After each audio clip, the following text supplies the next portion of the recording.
We are going to hear from the Over 40 Club. Everything that you say and everything that you do, you want to forgive quickly. Don't just do what is expected of you, the dishes, the sweeping, the vacuuming, bring a flower or start the music that he loves or she loves, do extra things. But the most important things is to remember that you is to bring God glory. You never stop dating your spouse, and don't just wait for it to happen. You have to schedule it, just like you schedule other things. It needs to become a priority, and you do need to make sure that happens.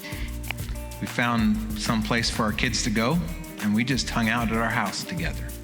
And again, it was something that we just figured out we had to do this on a fairly consistent basis because your kids, our children aren't helped if we're not doing well.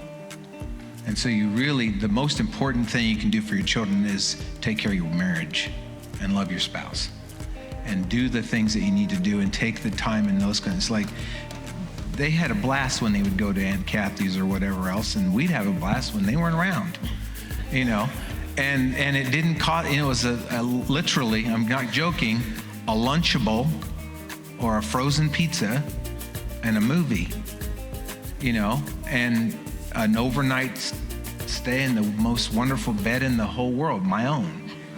And one of the great joys of walking through this whole thing is children and grandchildren, and then even great-grandchildren.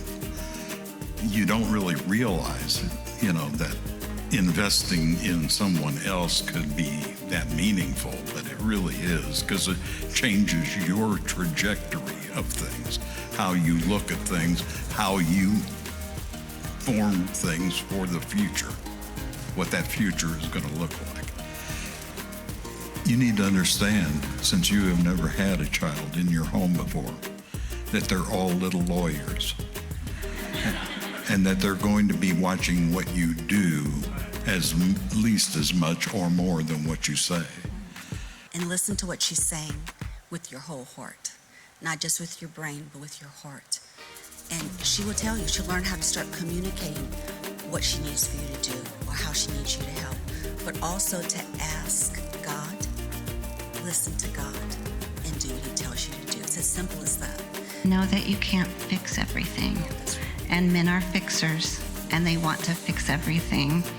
And sometimes she's just gonna cry because that's where she's at. She's exhausted, her emotions, and all she needs you to do is sit beside her.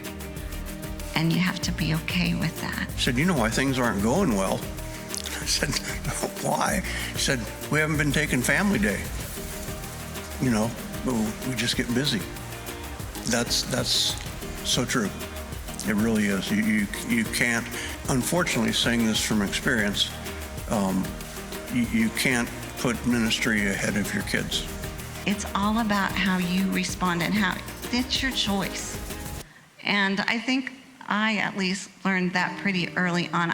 There are some times that if you're a woman and you've ever spent 2 hours cleaning a certain area in your house or cooking something when you didn't even want to be cooking because you didn't like to cook, and then your husband comes in and doesn't even look at the area you spent 2 hours cleaning on and instead says, well, why is this sitting in the living room over here? And you just want to knock his head off. Okay, those things happen. Or why does that smell like that? It's like, okay, I'm not cooking anymore, Those things happen, but your reaction belongs to you. You can throw something across the room, or you can laugh about it and talk about it and get okay. The smartest thing you can do, guys, is tell your wife how wonderful her cooking is, because my wife is a wonderful cook. This every once in a while, you say the stupidest things. And I learned pretty quick, don't say stupid things. Just enjoy.